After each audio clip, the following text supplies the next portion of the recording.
از حقه هایی که میتونید تو ریاضی از او استفاده کنید. مثلا 25 ضرب در 25. ما میایم میگیم که 5 تا 25 تا. یه دونه میدیم به 2 میشه چند؟ 2 میشه 3 تا 6 تا. حالا وقتی 25 رو ضرب در 25 کنه جواب میشه 625. همینطور مثل عدد 35 ضرب در 35. 5 تا 25 تا 25 رو می‌نویسیم، یه دونه میدیم به 3 میشه 4 تا 12 تا. حالا امتحانش میکنیم، میایم میگیم که 35 ضرب در 35. 5 تا 25 تا 5 رو میذاریم 2 داریم 3 5 تا 15 تا و 2 تا 17 تا.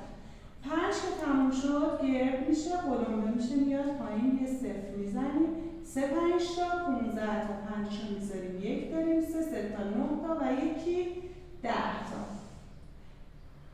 جمعش میکنیم 5 و 0 خود 5 5 و 7 12 دوش رو میذاریم 1 داریم 1 و 1 2 یکم که خودش 12 25 یا 1225.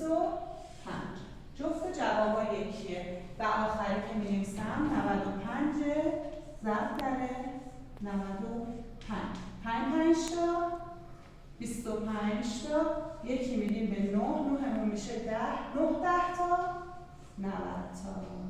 خودتون امتحانش میکنید در کانال حل.